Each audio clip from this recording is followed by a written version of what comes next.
Yo les amis, j'espère que vous allez bien. J'ai choisi ce décor calme et paisible, histoire d'apaiser les cœurs. Parce que ce que je vais vous dire va vous faire mal, sans doute.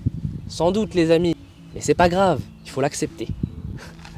Retenez bien ce que je vais vous dire là. Quand on apporte une aide à quelqu'un, il ne faut pas attendre quelque chose en retour. Si on attend quelque chose en retour, on va se faire mal, c'est sûr. Si on n'attend rien, tout ce qui arrivera, c'est pas grave. Ça n'aura pas d'importance, tant que l'aide aura été apportée. Le reste nous importe peu. Tu sens que ça va faire mal ce que je vais te dire. Ça va faire mal malheureusement. Les amis, vous êtes pas mal, vous êtes nombreux, hein. Vous avez été des millions à suivre la fabuleuse histoire de Alain, le SDF au grand cœur. Et on a réussi le défi. On a réussi à reloger une personne qui a vécu 3 ans à la rue. On l'a relogé en 3 mois. Pour revenir sur le truc, et maintenant pour vous donner des nouvelles, comment va Alain, où est Alain, je peux vous le dire, il est chez lui, c'est bon, ça c'est une bonne chose. Maintenant comment il va, je sais pas les amis, Alain me donne pas de nouvelles, Alain ne m'ouvre pas la porte, malheureusement.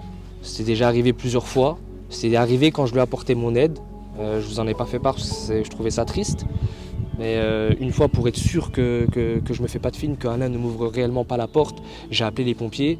Et les pompiers ils sont venus et quand ils sont venus il a ouvert la porte. Il y a eu un moment de froid tu sais, dans le truc parce que sans doute les pompiers devaient suivre les vidéos. Il y avait le propriétaire, l'ex-propriétaire à l'époque qui était là aussi.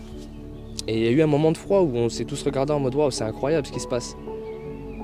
Et genre les pompiers, je sais pas, j'ai senti, peut-être je me trompe, si les pompiers vous voyez cette vidéo, s'il vous plaît commentez, je sais pas, on n'en a jamais reparlé, mais je vous le dis, je sens que vous avez senti que c'était triste ce qui se passait en fait, tu vois, parce que le pompier il l'a regardé comme ça, il lui a dit mais monsieur vous êtes drogué ou quoi?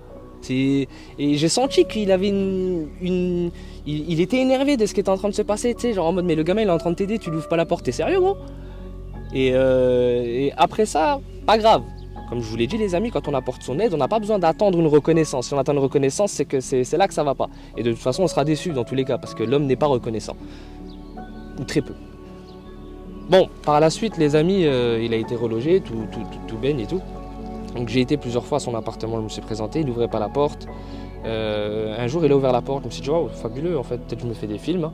Mais en fait, c'était la télé qui était cassée, donc il avait besoin d'aide pour la télé. J'en ai profité pour lui dire, gros, ton téléphone, il marche pas, tu me réponds jamais au téléphone, Alain, comment ça se fait? Ah oui, il est cassé. Je dis, ok, bouge pas. Je suis même pas rentré dans l'appart, j'ai été au bureau de tabac acheter un téléphone à 40-50 balles et je suis revenu. Je lui ai remis un téléphone et j'ai remis la puce dans le téléphone. Je dis, ok, bon, maintenant le téléphone, c'est réglé. Quand je lui demande si le loyer il est payé, car je lui demande, il me dit, oui. Okay, la télé, je dis ok, je vais aller à l'électrodépôt. J'ai été à l'électrodépôt et entre temps j'ai appelé un pote qui lui a ramené une télé. Comme ça il reste pas sans télé. Apparemment ça faisait un petit moment qu'il était sans télé. Ensuite je suis parti à l'électrodépôt, j'ai réuni les informations qu'il fallait pour pouvoir changer la télé. Et il fallait que je prenne en photo le numéro de série de la télé. Donc il fallait que je retourne chez Alain pour prendre la télé en photo et renvoyer au SAV. Sauf que quand je suis retourné chez Alain, de nouveau il ne me rouvrait plus la porte. Encore une fois je veux apporter mon aide. Mon but là c'est de réparer la télé.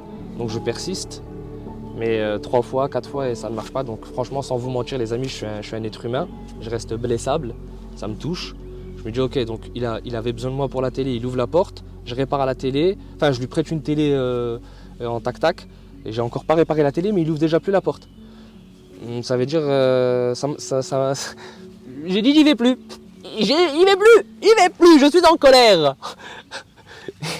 Et j'y ai plus été. Cependant, j'ai reçu un message qui m'a fait mal au cœur. Franchement, ça m'a touché.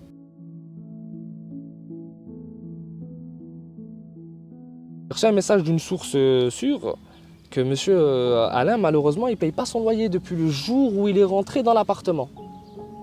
Ah, ça c'est triste.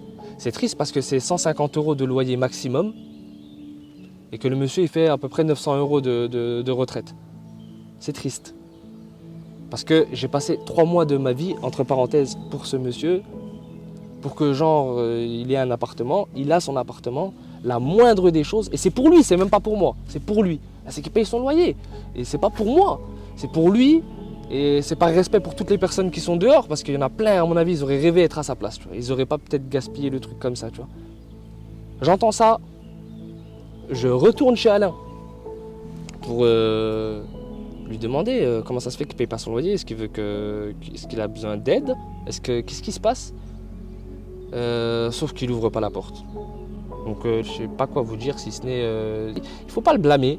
Personnellement, c'est réussi. Je voulais prouver à la France que si chacun prenait un SDF et faisait le nécessaire avec lui, bon, j'ai été dans l'extrême, moi j'ai mis 3 mois de ma vie entre parenthèses, personne ne le fera. Mais en gros, c'est possible, c'est faisable. Si on le fait et qu'on s'y met sérieux, on les sort de la rue et on leur trouve un appartement. Après, chacun est maître de soi. À un moment donné, il faut aussi que soit on se dise, je veux m'en sortir, il y a des choses que je dois faire et d'autres que je ne dois pas. Et malheureusement, ça, on n'est pas maître des autres. C'est là que je vous dis, les amis, quand on apporte son aide à quelqu'un, on ne doit pas attendre quelque chose en retour. J'attends pas que Alain m'appelle tous les jours pour me dire merci. Non, paye ton loyer, alhamdoulilah. Il n'y a pas de souci. Voilà les amis, c'était pour les nouvelles de Alain. Malheureusement, elles ne sont pas fameuses. Maintenant, ça sert à rien de le blâmer. Personne au monde ne pourra savoir ce que ce monsieur il a vécu dans sa vie. Ça veut dire le blâmer ne servira à rien. Si Alain il n'ouvre pas la porte, c'est pas grave. On n'a pas fait tout ça pour qu'il nous ouvre la porte tous les jours. Le seul problème, c'est pour le loyer. C'est triste. Il fait ses choix.